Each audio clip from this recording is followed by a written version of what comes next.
What up, what up, what up, Lakers Nation? How y'all doing, man? Welcome back to Bleacher Report, your Tuesday, May 20th edition of Lakers Daily. Remember, right here exclusively on Bleacher Report, Monday through Friday, 7 p.m. Eastern Time, 4 p.m. Pacific. We're here, man. We are here all off season long. Unfortunately, our Lakers are out of it. They've been out of it. They're very well settled into Cancun. But nevertheless, we're still here, man. Here we are, man. It's conference finals time. Conference finals time. Man, it's been that long since we've been at home. This is tough, bro. It's tough watching, but it's still been entertaining. Nevertheless, tonight kicks off game one of the Western Conference Finals, right? You got Minnesota, right, who sent us home in 5, taking on OKC, coming off a big victory over Denver in that game 7, just a mauling of Denver, right? So this is going to be a fun series, man. You got SGA versus Ant, two guys of the future. Yeah, man, this is going to be fun. They're trying to stake their claim now. And then over in the Eastern Conference, you got Indiana versus New York. That kicks off tomorrow. So it's going to be fun, man. Fun. And one thing that we're able to do as Laker fans, we're able to sit back and kind of dissect just how far off we really were and dissect what we need. You see a lot of depth. All 4 of these teams, they have depth. None of these teams have that, big 3, if you will, that super team, if you will. That's done and over with. It's all about having your star, maybe a superstar and a star, and then building depth around it, depth and versatility. That's what this is all about. That's what the new NBA is all about. And that's the motto that the Lakers kind of created back in 2020. They had their 2 stars in LeBron and AD, and they had a ton of depth and versatility around it. They gave Vogel a lot of different options. He could do a lot of different things, and everyone's kind of following suit, with that motto, right? So the Lakers have to find a way to get back to that. You have your superstar in Luka. You got LeBron, whether it's 1 more season, 2 more seasons, whatever it may be. You got Austin Reaves there. Now, you got to find that depth. You got to find that versatility. This team was just not versatile, right? JJ Redick didn't have much to turn to. Like, he played 5 guys. He trusted 5 guys in the playoffs. And we were fools for thinking that could work. We were fools for thinking that we could win a title with that we could be a true contender with that. You're just not going to do that. Again, you look at the 4 last teams remaining. They're deep, and they're very versatile. We weren't versatile at all. We had to go small. We couldn't even throw a big out there. We played small, and that was it. We didn't have options. So Rob Pelinka has to figure out a way to get back to that motto, and get to, what's working in today's NBA. He's going to be very restricted on how he can do that because we're not going to be a cap team. The Lakers they're just not going to be a cap team, right? We all figure LeBron is coming back. And we figure that we're going to re-sign DFS. So right there alone, that puts us right up against it, right? You're just not going to have cap space to go out and sign guys in free agency. However, you do have a lot of expiring contracts. And that's what they're going to have to look. They're going to have to look to move those expiring contracts to get, the necessary, the adequate pieces back to become a true contender. Can they do it? I don't know. Again, I say it all the time when we're on here. I think the Lakers have 3 key needs to fill, right? Obviously, we all know they need a center, which we're about to talk about in a second. They need a big, and then they need a point of attack guy to slot next to Luka, if you will, right? And then they need a 3-and-D athletic wing, right? Every team needs that. Every team, even teams that have a lot of wings, they're still out there looking for wings, and there's just not a lot of that on the market. And again, if you're trying to check all 3 of those boxes with no cap space, that's going to be real tough to do. So we'll see. Rob is going to have to get really creative in how he does this. But one thing that we all know after watching these playoffs, this ain't it. There's absolutely no way we can run it back. And we're not just a center away. You need more pieces than just a center. Yeah, that's a glaring need, something that they must address, but there's other things that they need as well. Just remember, the Lakers don't need just a center. Yeah, that's what I was just saying. They need a certain, oh, you're saying they need a certain type of center. That's the first priority of business, because without that, Luka is going to have to work really hard on the offensive end. They also could use a real good defensive center, I'm assuming. Yeah, you're right. You're right. And that's the thing. To piggyback off of that, the Lakers don't have to go out and get no all-star center. They don't necessarily need an all-star, right? You don't need Miles Turner. You don't need Jared Allen. You don't need Jaren Jackson Jr. Now, those are three guys that I would love to have. Those are three dream centers, right? to put on this squad. But how realistically are those guys?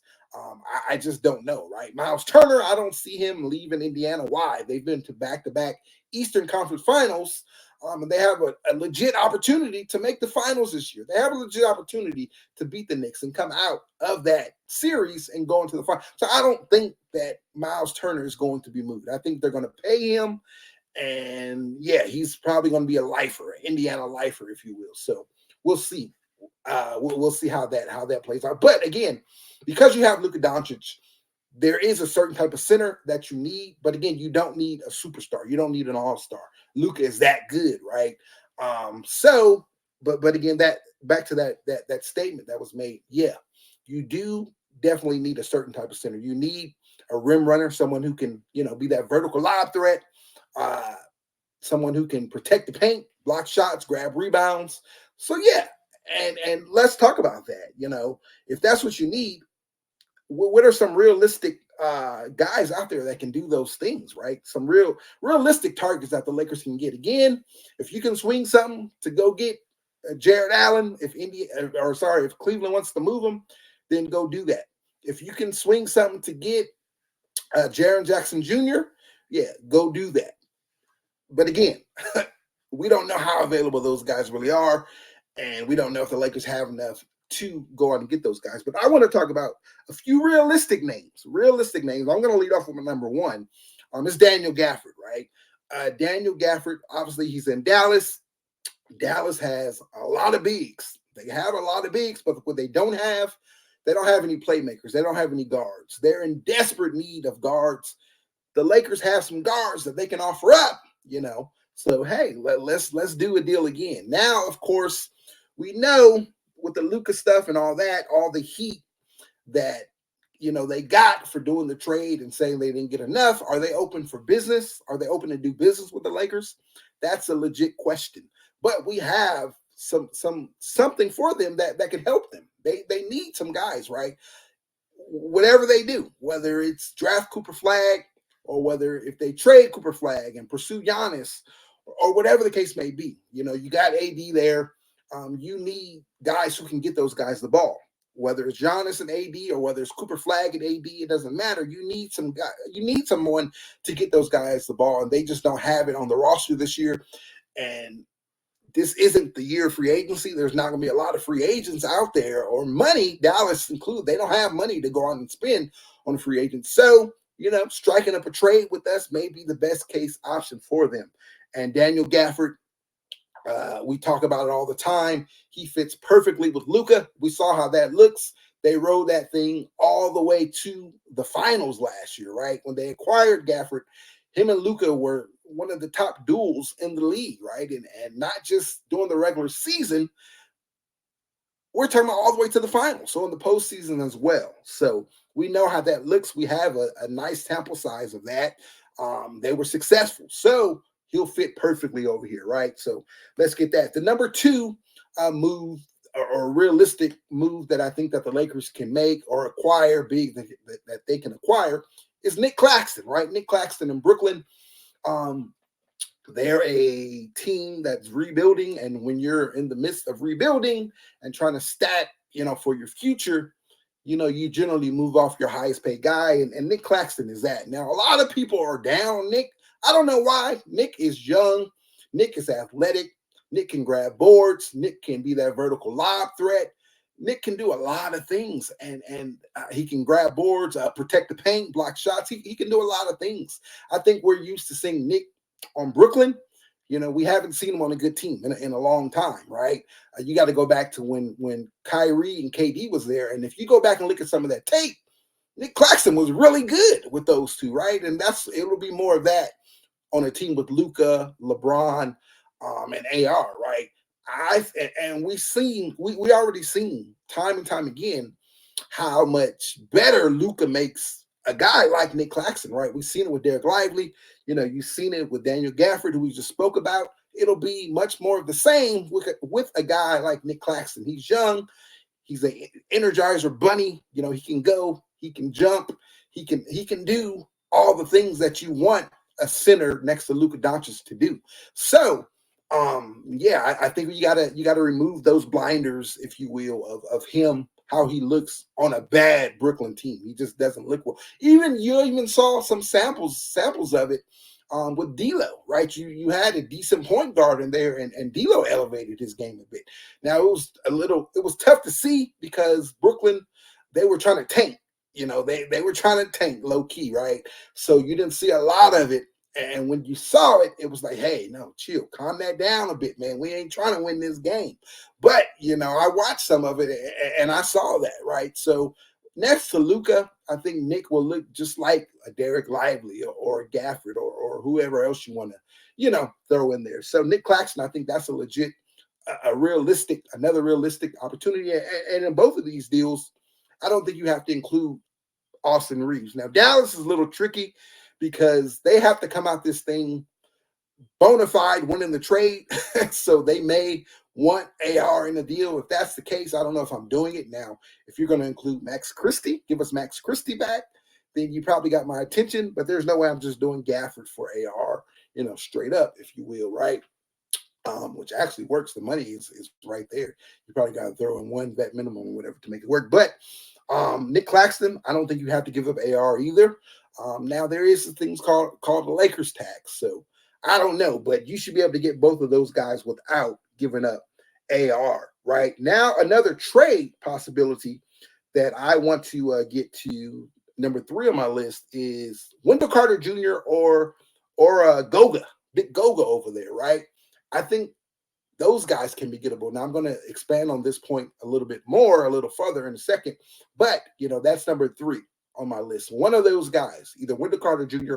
or Goga, I think there's business to be had there. All right. And then you look at the free agency market. How about Steven Adams? Right now, a guy that you're going to get in free agency, I'm not comfortable starting those guys. I love these guys as backups. A Steven Adams, a Clint Capella, or even a Mitchell Robinson. Well, that'll be by trade. But Mitchell Robinson, I wouldn't mind him starting, right? He checks a lot of those boxes that you need. I don't know. Watching him play this playoffs, though, he hasn't been impressive at all. But again, pairing him next to Luka, I think that could change.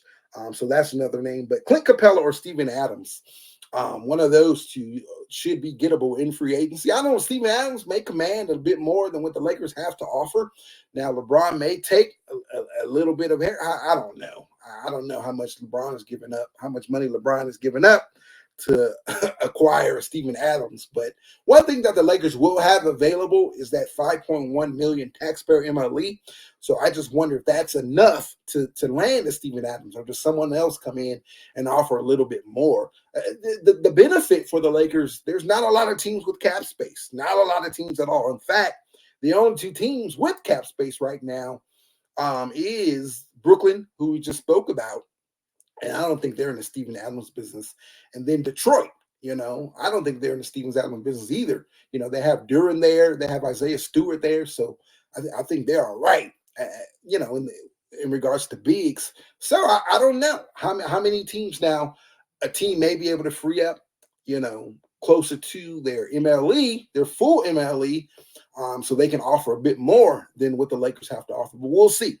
We'll see how this all this plays out. But again, those are some names. I said 5, but I gave you 6. So Daniel Gafford, Nick Claxton, either Goga or Carter Jr. So I lumped them in because they're both in Orlando. It's going to be via trade with them.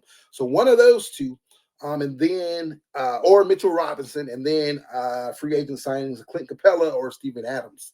So those are 5 realistic options, or 6 realistic options that I could see the Lakers going after. Now I want to talk about a trade, man. Let's talk trades. I'm talking about a trade with the Orlando Magic. Orlando Magic. And again, we're talking bigs, right? We're talking Goga or Wendell Carter Jr. Wendell Carter Jr. is making $18 million next year. Goga is making a lot less. He's around $9 million next year. So I think that there's business to be had there. One of the major things that Orlando needs, so remember Orlando, they're a playoff team coming off of back-to-back playoff appearances. First round exits, mind you. Or last year, I thought they advanced last year to the second round. I don't remember, but they're a playoff team nevertheless. They have their core, they're 2 guys in Wagner and Paolo, right? One thing that they need though is shooting. They're in desperate need of some shooting. And what do the Lakers have to offer? They got some shooting that they can offer in Dalton Connect. So you got Dalton Connect there, right? And then even in like a Gabe Vincent, you got some shooting in Gabe. He's a 3-and-D type guy. So I think there's business to be had there, and we're going to expand this even more. We're talking about Carter Jr. or Goga, right? That's the main piece that we're getting back. But how about KCP? They have KCP over there. It just didn't work out. They went out and got him last summer, and it didn't work for them this year. He had a bad season with them. So maybe, we give them a get-out-of-jail-free card. Go ahead and give us KCP and include either Carter Jr. or Goga, and let's work something out. Let's work something out. Now if you're talking Carter Jr. and KCP, you're talking KCP is owed $21 million next season, and then he has like a $21 million player option the following season, which he's definitely going to pick that up. So there's a little bit of money there. He's overpaid. But, if you're giving us a Carter Jr. or a Goga, that might be something I'm interested in, right? Because you can get a deal done with one of those and KCP, one of those guys, Carter Jr. or Goga, and KCP, for obviously you're going to have to give up Dalton Connect. That's the shooting that they want. And then you have expiring contracts. You can stack up the contracts of Maxi Kleber and Gabe Vincent, right? And, that deal, you can get that deal done or very close to it. You may have to include a little bit more in there, in fact, minimums to make the salary work. But, that might be something I'm very interested in right now. KCP, we saw him with the Lakers, won a title with the Lakers. We know he's a lot more comfortable in the purple and gold. He's also a lot more comfortable playing next to LeBron, and KCP will fit very nicely next to Luka Doncic, right? That's one of the things with Austin and Luka. We just don't know how that pairing looks moving forward defensively. Well, one thing KCP can give you is some defense, right? Defense and the 3-point shooting. Again, he had a down year in Orlando. It just didn't work for whatever reason, but I think he can rebound. He's good enough to rebound from that, and would fit nicely next to Luka Doncic. So that may be a trade, a low-key sleeper trade that the Lakers could pursue. Now, Carter Jr., I love Carter Jr.'s game. Now, his numbers, they've been on decline a little bit there in Orlando, but it's just because, he just, I don't know how well he fits there. You got Paolo, you got Franz Wagner. They take up all the shots. So, yeah, his numbers went down a little bit scoring-wise. His rebounds went down a little bit as well, but it's going to be an entirely different dynamic here in LA. He's going to be that vertical lob threat to Luka. So he's going to eat off of that. He's going to get you 4 to 5 buckets a night just off of that, just off of the double teams, off of the vertical lobs and all that stuff.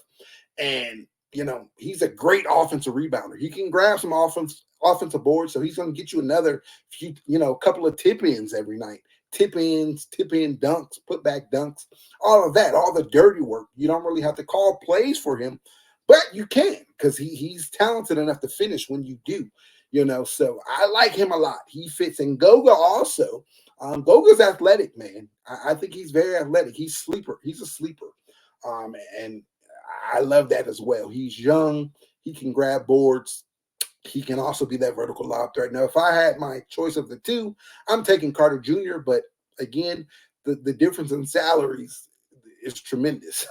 We're talking about $8-9 million compared to Carter Jr.'s $18 million. But I love that a lot. I like it a lot. In fact, After I think I like it more than the Claxton. If you can get Wendell Carter Jr., I think I like that a little more than I do the Claxton move. Now, the Dallas move though, I don't know. I may favor Dallas, the Dallas move a little bit more. We're talking about Gafford, but again, I don't know how open for business Dallas is with the Lakers. So Carter Jr. may be a more realistic possibility for them. I just don't know. Or Dallas may want a lot more than what the Lakers are willing to give up. For Gafford. So we'll see. We'll see how that plays out. But that is a trade that I want to keep an eye out on, because that might be something that could work. And the Lakers and Magic, they've done business before. The Mo Bamba deal, right? They've done business before. So let's see, Rob. Let's see if he can get something done there. And I like that a lot. I like Carter Jr. And then also what this allows you to do, if you're able to get KCP, it allows you to really take a hard look at moving Austin to the bench, right? Not because he's not good or not because of any of that. It's just because the fit next to Luka, the fit of KCP next to Luka probably works out a lot better defensively. And I don't really care who's starting. It's all about who's closing lineup. So if KCP starts and Austin is closing, then it's all good. Austin is still going to get his 30 minutes or whatever. And then it allows Austin to thrive, with that second unit. Um, you know, he will ball out with that second unit. So there's not many six mans that are better than Austin. He could legit win that award, six man of the year, right? And then again, he's going to eat. He's going to torch second units, and that's also something that the Lakers struggle with. They didn't have a bench. They didn't have a consistent scorer off that bench. So if you're able to move Austin there, then yeah. And then also in this deal, you notice I'm not giving them a first round pick in this deal. I'm giving them Don Connect, and then I'm giving them the shooting that they need, and then I'm giving them expiring contracts, where they can go out and pursue someone else next summer. I'm keeping my first round picks, which means the Lakers are still in business to do another deal, right? You still got Rui there. You can move Rui and attach a pick and get something back. If you get something, that's better than Rui. Rui is great. I don't mind bringing Rui back, but again, I'm exploring all options. If there's something else out there, then yeah, everybody's movable. Everybody except obviously Luka, and LeBron. You're not gonna move LeBron, but everybody else, I'm open for business if there's something out there that's available. And speaking of that, let's talk about Austin really fast. I think it's highly unlikely that the Lakers are going to move Austin. Later in the week, I'm going to dive into this even further, but the Lakers want a foundational piece. They want an all-star back pretty much for an Austin Reaves. And I just don't know how realistic that is. I don't know if that move is out there, if that's available. So, and then also, I think they want to see a little bit longer or a bigger sample size of Austin and Luka to see if it can work. I think you're going to have to surround them with other guys. But if you get a big in there that can be that last line of defense, that's going to improve them a little bit more. Maybe if you throw DFS in a starting lineup and move Rui to the bench and allow LeBron to move back to being a power forward instead of being out there guarding wings, which was what he had to do last year with the lineups, that probably improves the defense a little bit more. So I think they want to see how that looks. And then they want to see how it looks offensively as well. We just didn't have a big sample size. The two of them, without LeBron, they only played like 500 possessions total together, right? So I think they want to see what that looks like. And then there's no rush to move Austin. Now, obviously, Austin's contract, the Lakers will offer an extension to him this summer in August when they can. Again, we talked about it ad nauseum. I think he's going to turn that down because the max that extension can be is 4 years, $90 million. Why would Austin accept that? He's going to command a lot more. He can make a lot more next summer, right, by becoming an unrestricted free agent. So the Lakers will do their due diligence. They'll offer that. He'll turn that down this summer, and then we'll go into next year. So that'll give them time, too, to see what Austin is thinking, how much money he wants, all of that. And if it's too much for the Lakers, or if they're not interested, or if he doesn't play well, from October to January, you got the trade deadline to move him also. It'll be an expiring contract. And teams will bite at the chance of doing that, right? They'll bite at the chance of taking Austin from the Lakers at the trade deadline next summer. If the Lakers didn't want to pursue it for whatever reason, I think that they will, but we'll see. We'll see how that all plays out. So the main thing again is I just think, or I believe that they want to see how that looks. They want a bigger sample size of that. They want to see how that looks because it just wasn't a lot of it last year. We acquired Luka at the deadline, which already means, you only have 25, 28, something like that games. And then he missed a lot of games, dealing with different injuries and whatnot. So I just think they want to see how that looks, right? So I don't think Austin gets moved this summer unless something big opens up for the Lakers, right? You never know. After you acquire Luka, nothing is impossible, in my opinion. Even like a Giannis Antetokounmpo saying, "I want to play for the Lakers. Send me to the Lakers," right?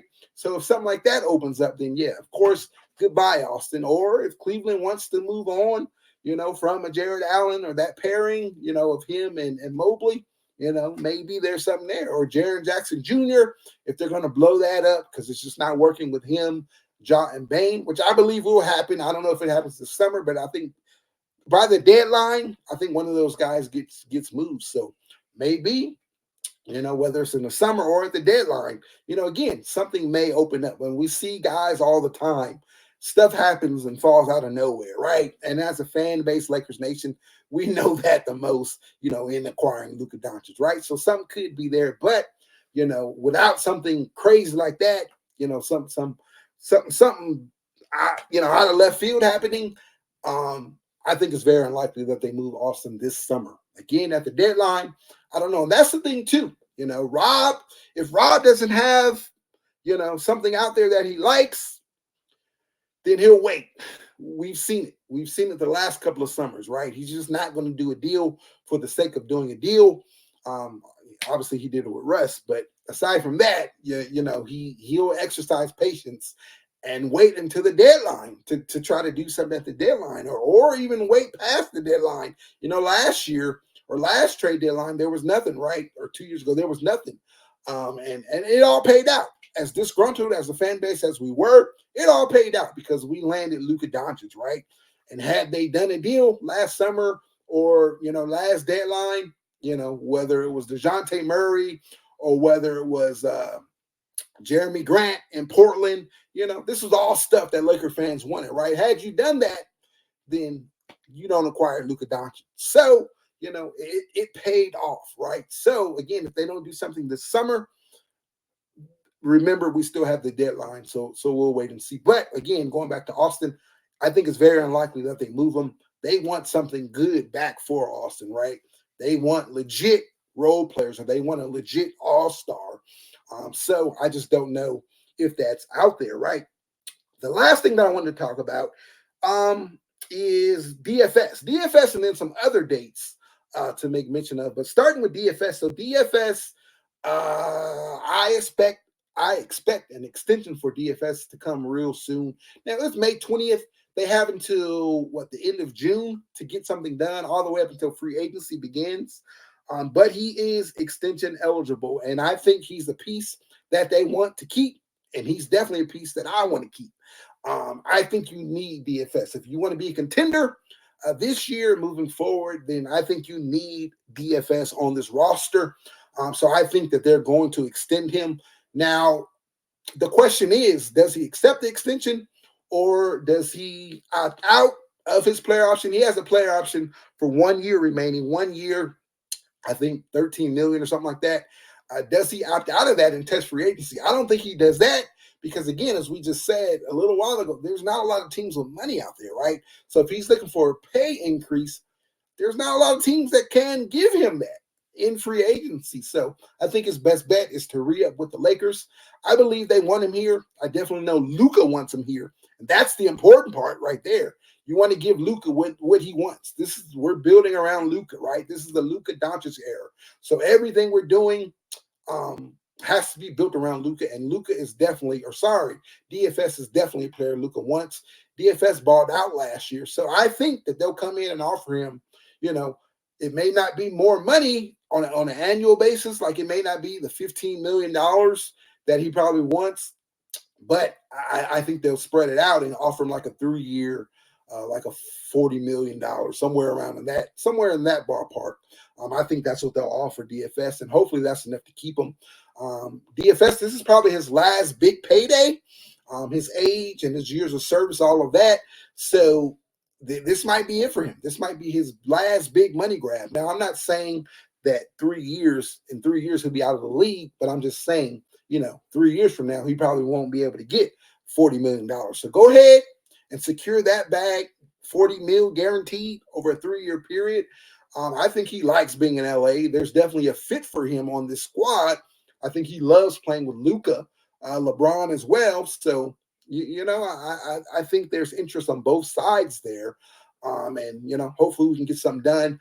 I think a DFS extension is loading, right? Again, they have until the start of free agency to get that done. So basically until the end of June. So I think in the upcoming weeks or whatever, you'll probably hear from that. Maybe they wait until after the finals.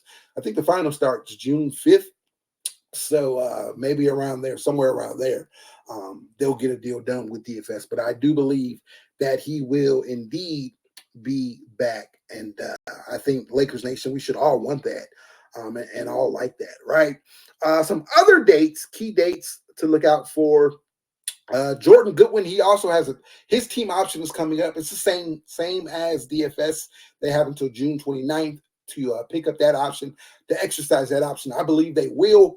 That's why they gave him a multi-year deal when they converted his two-way last year, or his two-way last NBA year for the Lakers. But this year, a couple of months ago, when they converted that two-way over, they gave him a multi-year deal. So they'll pick that up, and he's definitely worth it. I think he'll have an even bigger role in this team next year coming off the bench. So having a full summer camp with the big boys and gaining more trust from JJ and the system, I think he'll be a key piece moving forward off that bench for us. So I think they'll pick that up. So that's something else to look out for. And then same thing with LeBron. LeBron has to make a decision on his player option by that same date, by June 29th. So there, next month, this stuff is gonna start going real fast. Right now with LeBron, what I would love for LeBron to do is just opt in and this be his farewell season. I think that's the best thing for the Lakers, because the quicker LeBron's money is off the roster, then the quicker the Lakers can adequately and fully build around Luka Doncic when that money is off the books. Now, LeBron retiring, that's not going to do anything. It's not going to free up any cap space this year. So no, I don't want LeBron retiring or LeBron leaving in free agency. No, same thing. It's not going to free up a lot of cap space. No, you're not going to be able to go out and replace him. If he were to leave, you're only freeing up like $16 million or whatever cap space. You're not going to replace LeBron for $16 million. There's just not a player that's out there that's available to do that. So I want LeBron to run it back, but this be his final year, so then we can fully start building around Luka. Now, realistically, I don't think that's going to happen. I think he's going to opt out, and he's going to re-up. He's going to sign another 1+1 deal, which means, we'll be tied into him for 2 more seasons, right? Next summer, we'll be right back in this same situation where he's opting in, or we're waiting to see what he's going to do. So I think that's more the realistic. Realistically, I think that's what's going to happen. But nevertheless, LeBron will be back, and we got to try to maximize that. I think LeBron played well last season. I just think he ran out of gas because he was having to do way too much. He had to fill that AD role, right, defensively, and score offensively, right? And then in the playoffs, obviously, he didn't have enough offensively, right, because he was giving everything on the defensive end. So he just fell, he fell short, which is expected, 20 years in, 22 years in, 40 years old. Come on. It's only so much the man can give. So again, we got to find some depth. We got to find some versatility, right, to build around LeBron as well, to take advantage of having him still having him on the roster. And then the final thing, Reaves, Vincent, and Rui Hachimura, all those guys are extension eligible. We talked about the Reaves extension. They'll offer that. That date is July 6th, all three of those guys. And again, we'll make mention of this every stream leading up to these dates, but I'm just throwing it out there. Again, Reaves, Vincent, and Hachimura, they're all extension eligible.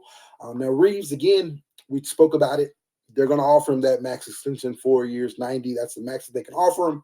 I think he turns that down. That doesn't mean he's gone for sure. That doesn't mean the Lakers don't want him. That doesn't mean that Austin doesn't want the Lakers. That's not what that means at all. It's just a business decision, right? And they'll kind of push that back until next summer, and then they'll tackle that next summer. Now, Gabe Vincent, they're not going to extend him. They're not going to offer him an extension. If they do, then yeah, it's going to be crazy in Lakers Nation.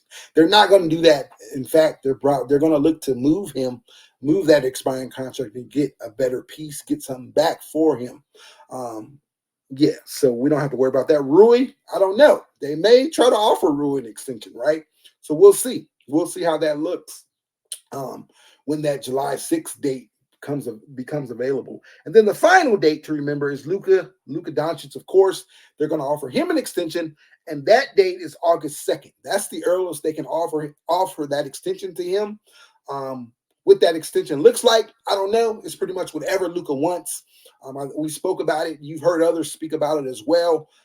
I think it may be like a 2+1 or a 3-year deal, whatever, with a player option in the third year, something like that, right? Where we just get him to his 10 years of service, where then he's eligible to take up 35% of the cap, right? We know he lost a ton of money by Dallas not giving him that Supermax deal. So the only way he can make that money up, or the best way he can make that money up, is by reaching his 10 years of service and then signing a max contract come that time, right? So August 2nd, that's the date to remember there. The Lakers will offer him a contract, and I'm pretty sure he'll accept it. If he doesn't, then we got some concerns there, right? But I don't even want to talk about that. I believe they'll offer a contract to him, and he'll accept that contract, and we'll be good moving forward. I think he's here for the long run. And also August 2nd, that's after free agency. Free agency begins, July 1st, somewhere around there, right? So the Lakers, they're going to have to prove themselves to Luka, right? He doesn't sign that contract till August 2nd. So you need to go out and make moves to make this a better team, right? To entice Luka, to sign that contract. If the Lakers do nothing and they strike out, then I don't know if I'm signed. Luka might not sign it, right? But again, I'm going to believe Rob cooks and Rob does what he needs to do, and Luka's satisfied with it. And August 2nd comes and he signs that contract. When we acquired Luka wanted a big. He wanted that vertical lob threat. They went out, did the Mark Williams trade, which is something I still think we should have rolled with. But we'll talk about that. We'll save that for another day. They went out and did the Mark Williams trade. Then it was rescinded for whatever reason. They say medical, whatever the case may be. So now I think you got to go out and get it. And we heard Rob. We heard him say that he was going to go out and get a big. He said it in his exit interviews, right? He said it at the deadline after the Mark Williams stuff after that fell through. He said that, we'll address it. We're going to address it for sure in the summer. And again, he said it in the exit interviews when the Lakers were eliminated and JJ and Rob did their interview, whatever. He said they're going to go out and get a big. So they have to go out and get a big, right? If not, then we may have some problems.